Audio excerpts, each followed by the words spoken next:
السلام علیکم ورحمۃ اللہ وبرکاتہ۔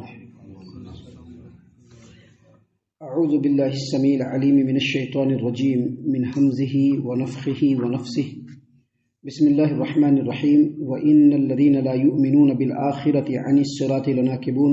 وَلَوْ رَحِمْنَاهُمْ وَكَشَفْنَا مَا بِهِمْ مِنْ ضُرٍّ لَلَجُّوا فِي طُغْيَانِهِمْ يَعْمَهُونَ۔ یقیناً جو لوگ آخرت پر ایمان نہیں لاتے وہ سیدھے رستے سے الگ ہو رہے ہیں،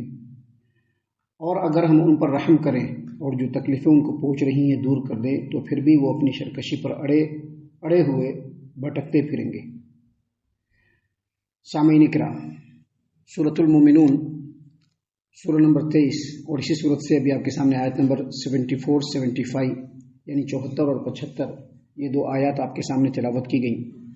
دونوں آیتوں کا ترجمہ بھی بفضل اللہ، بعون اللہ، بتوفیق اللہ آپ تمام کی خدمت میں پیش کیا گیا۔ سامعین کرام، ان دونوں آیتوں کا جو تعلق ہے وہ پچھلی آیتوں سے ہے۔ ایک بار پھر آیتوں کو سنیے اور اس کا ترجمہ سن لیجئے۔ اللہ تبارک و تعالیٰ نے فرمایا ہے کہ ان الذین لا یؤمنون بالآخرۃ عن الصراط لناکبون، اور یقیناً جو لوگ آخرت پر ایمان نہیں لاتے وہ سیدھے رستے سے الگ ہو رہے ہیں، یعنی ان کو سیدھا رستہ نہیں چاہیے، صراط مستقیم نہیں چاہیے۔ وَلَوْ رَحِمْنَاهُمْ وَكَشَفْنَا مَا بِهِمْ مِنْ ضُرٍّ لَلَجُّوا فِي طُغْيَانِهِمْ يَعْمَهُونَ، اور اگر ہم ان پر رحم بھی کر دیں اور ان کی تکلیف جو پہنچ رہی ہے اس کو دور بھی کر دیں تو وہ لوگ اپنی سرکشی میں اڑے ہوئے بھٹکتے پھریں گے۔ اس سے پہلے جو آیات آپ کے سامنے پیش کی گئی تھی، آیت نمبر 68 سے لے کر کے 73 تک، ان آیتوں میں اللہ تبارک و تعالیٰ نے مشرکین جو اپنے شرک پر اڑے ہوئے اور نبی کریم صلی اللہ علیہ وسلم جو دعوت، جو توحید،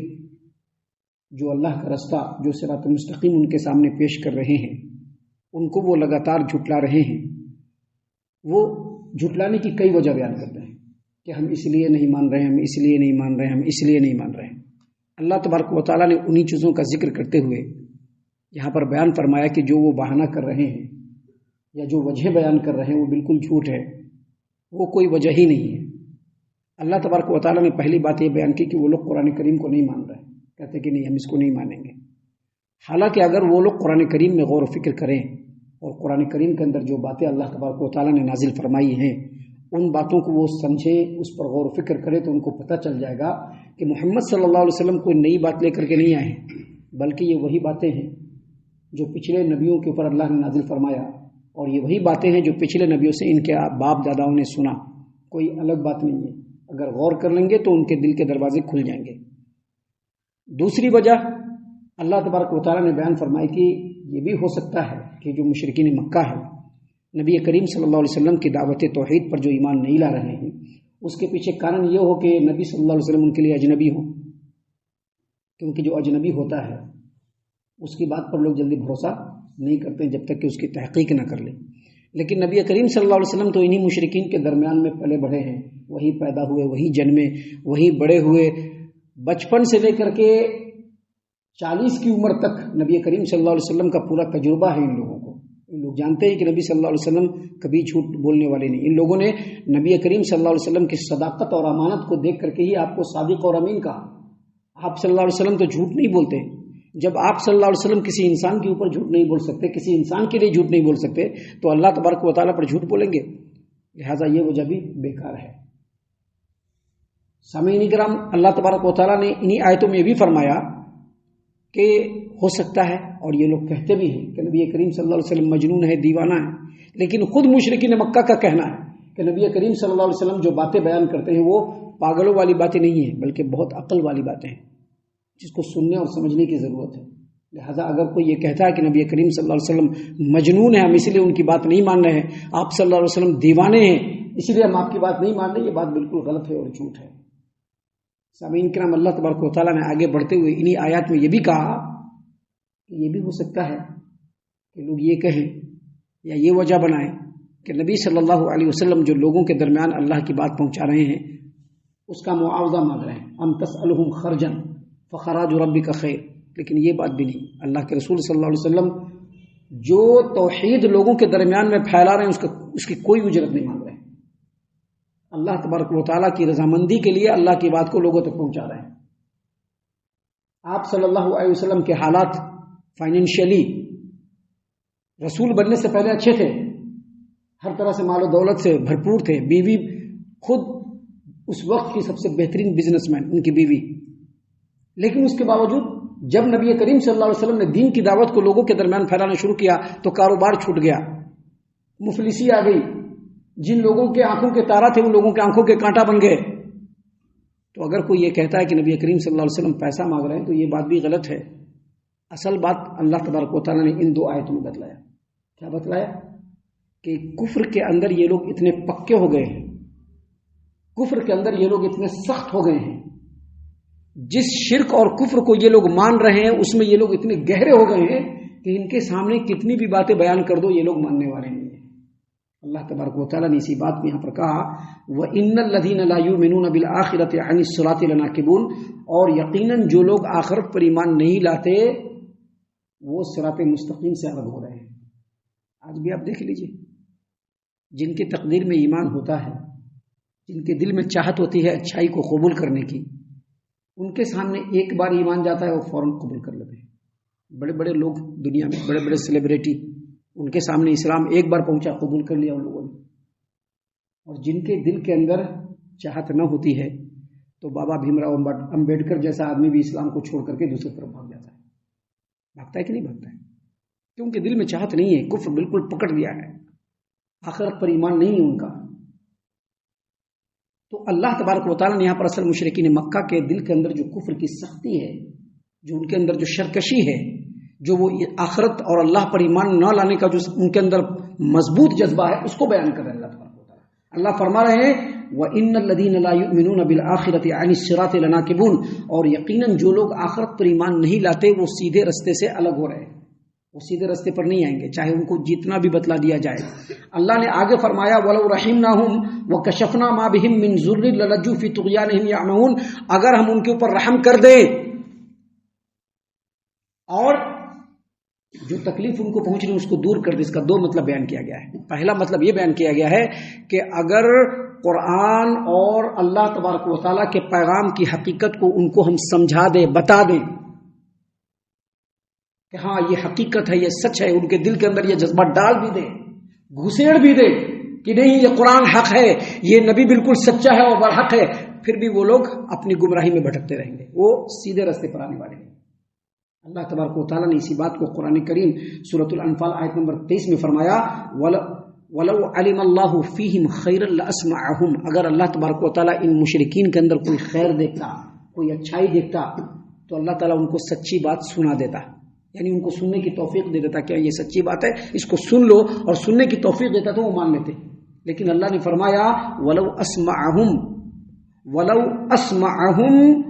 لَوَلَّوْا وَهُمْ مُعْرِضُونَ، اگر اللہ تبارک و تعالیٰ ان کو سننے کی توفیق دے بھی دے اور آ کر کے وہ حق بات کو سن بھی لے،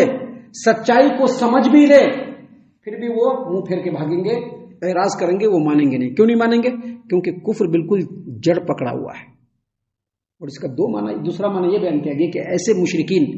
جو اپنے کفر میں بالکل سخت ہوتے ہیں،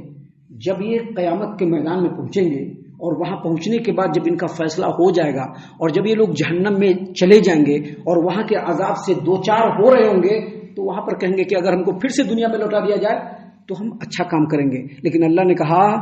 کہ اگر پھر سے ان کو دنیا میں لوٹایا جائے پھر بھی اچھا کام نہیں کریں گے۔ اللہ تبارک و تعالیٰ نے اسی بات کو قرآن کریم سورۃ الانعام آیت نمبر 27، 28 اور 29 میں بیان فرمایا۔ اللہ نے فرمایا وَلَوْ تَرَىٰ إِذْ وُقِفُوا عَلَى النَّارِ، آپ جب ان لوگوں کو جہنم میں دیکھیں گے جلتے ہوئے، ایسے مشرکین کو جو بالکل اپنے کفر میں مضبوط ہے، جو کفر کو چھوڑ کر کے صراط مستقیم پر آنا نہیں چاہتے ہیں، جو صراط مستقیم سے الگ ہو رہے ہیں، ایسے لوگوں کو اگر آپ جہنم میں جلتا ہوا دیکھیں تو آپ دیکھیں گے وہ کہیں گے یا لیتنا نردو، کاش ہم لوگوں کو پھر سے دنیا میں لوٹا دیا جائے۔ حالانکہ جو لوگ ایک بار مر گئے، برزخ میں چلے گئے، قیامت کے میدان میں پہنچ گئے، اللہ کے عذاب سے 2-4 ہو گئے، اب وہ دوبارہ دنیا میں ہرگز نہیں لوٹ سکتے۔ لیکن اللہ یہ بتلانا چاہ رہا ہے کہ ان کا کفر اتنا مضبوط ہے کہ ان کو تم اگر جہنم میں دیکھو اے محمد عربی صلی اللہ علیہ وسلم تو دیکھو گے وہ کہیں گے یا لیتنا نردو، کاش ہم کو لوٹا دیا جاتا، ولا نکذب بآیات ربنا، اور اگر ہم کو لوٹا دیا جاتا تو اپنے رب کی آیات کو نہیں جھٹلاتے۔ اللہ تبارک و تعالیٰ نے فرمایا وَنَكُونَ مِنَ الْمُؤْمِنِينَ، کہیں گے کہ ہم لوگ ایمان والوں میں سے ہو جائیں گے، کیونکہ ابھی عذاب دیکھ رہے ہیں نا اور عذاب کا مزہ چکھ رہے ہیں، تو کیا کہیں گے کہ ہم اگر پھر سے ہم کو لوٹا دیا جائے تو ہم دنیا میں جا کر کے اللہ کی آیات کو نہیں جھٹلائیں گے بلکہ ہم ایمان والوں میں سے ہو جائیں گے۔ اللہ نے فرمایا بل بدا لهم ما كانوا يخفون من قبل، اس سے پہلے جس بات کو یہ لوگ چھپایا کرتے تھے اس کو آج ظاہر کر رہے ہیں۔ کیا ظاہر کر رہے ہیں؟ اللہ نے فرمایا ولو ردوا لعادوا لما نهوا عنه، اگر ان کو لوٹا بھی دیا جائے تو پھر وہی کریں گے جو پہلے کیا کرتے تھے، کیونکہ اپنے کفر میں بالکل پکے ہیں۔ یہاں پر یہ جو دو آیات ہیں اور ان کے مفہوم کو جو ہم نے تفسیری روایتوں اور مفسرین کے بیان کی روشنی میں جو آپ کے سامنے پیش کیا، فہم سلف کی روشنی میں، اس سے ہمارے سامنے دو باتیں سمجھ میں آتی ہے۔ پہلی بات یہ سمجھ میں آتی ہے کہ چاہے وہ کوئی بھی مشرک ہو، چاہے وہ مکہ کا ہو مشرک یا دنیا میں کسی بھی زمانے اور کسی بھی جگہ کا رہنے والا مشرک ہو، اگر وہ اپنے کفر میں سخت ہوگا اور اس کے دل میں حق کو قبول کرنے کا ایک رتی بھر بھی ارادہ نہیں ہوگا تو اللہ تعالیٰ اس کو ہدایت نہیں دے گا۔ ہمارے دل میں ارادہ ہونا چاہیے، اگر ہمارے دل میں ارادہ ہوگا تو اللہ ہدایت دے دے گا، کیونکہ اللہ نے فرمایا ہے والذین جاہدوا فینا لنہدینہم سبلنا۔ تو جن مشرکین کے دل میں حق کو قبول کرنے کا ایک رتی بھی ارادہ نہیں ہوگا اللہ اس کو ہدایت نہیں دے گا، اور اگر کسی کے اندر ارادہ ہوگا تو وہ کتنا ہی بڑا مشرک کیوں نہ ہو۔ عمر بن خطاب رضی اللہ عنہ حالانکہ شرک نہیں کرتے تھے لیکن اسلام کی دشمنی کتنی سخت تھی کہ نبی کریم صلی اللہ علیہ وسلم کو قتل کرنے کے لیے نکلے کہ نہیں نکلے، لیکن دل کے اندر ارادہ تھا کہ اگر حق مل جائے گا تو ہم قبول کر لیں گے۔ ان کے دل کے اندر یہ ارادہ تھا کہ اگر ہم کو حق مل جائے تو ہم قبول کر لیں گے۔ نبی صلی اللہ علیہ وسلم کو پہلے وہ حق پہ نہیں مانتے تھے، جبھی تو قتل کرنے چلے، لیکن جب قرآن کریم کی آیتوں کو پڑھا تو سمجھ گئے کہ یہی حق ہے، اور ہر چیز کو چھوڑ کر کے پہلے نبی صلی اللہ علیہ وسلم کی خدمت میں گئے اور کہا کہ ایمان ہم قبول کریں گے۔ کیوں؟ کیونکہ اللہ نے ان کو توفیق دیا۔ اس کے مقابلے میں ابو جہل کو دیکھ لیجئے، پکا مشرک، نبی صلی اللہ علیہ وسلم سے اس کا سخت دشمن، مل جائے تو فوراً قتل کر دے، لیکن دل میں ارادہ نہیں کہ حق کو قبول کرنے کا، حق کی رہنمائی اس کو نہیں ملی۔ یہ پہلی بات سمجھ لینا چاہیے، کیونکہ اللہ نے یہاں پر کفر کی شرکشی کو ہی بیان کیا کہ اتنا شرکش ہے کفر میں اور اتنی سختی ہے ان کے کفر میں کہ اگر ان کو بتا بھی دیا جائے تو حق کو قبول نہیں کریں گے۔ تو اگر کسی کے دل میں ارادہ نہیں ہوگا تو اللہ بھی اس کو ہدایت نہیں دے گا۔ اور دوسری بات یہ سمجھ میں آتی ہے کہ جو دل میں ارادہ جو ہوتا ہے نا، یہ ہم کو پیدا کرنا ہے، ہم کو پیدا کرنا ہے۔ ہمارے دل میں یہ بات ہونی چاہیے کہ ہم حق قبول کریں گے،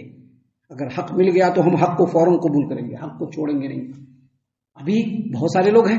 جو حق سے منحرف ہیں، ادھر ادھر بھٹکے ہوئے ہیں، اگر ان کے دل میں یہ ارادہ ہو جائے کہ ہم اس حق کو قبول کر لیں گے، نبی کی سنت کی اتباع پر چلیں گے، نبی کی پیروی کریں گے، نبی صلی اللہ علیہ وسلم کی تعلیمات کے اوپر عمل کریں گے، جس آدمی کے دل میں یہ ارادہ ہو گیا اور اس نے اس ارادے کو پیدا کر لیا تو اللہ تعالیٰ اس کو ضرور بے ضرور ہدایت دے دے گا، کیونکہ ارادہ پیدا کرنا پہلے ہمارے اندر ہے۔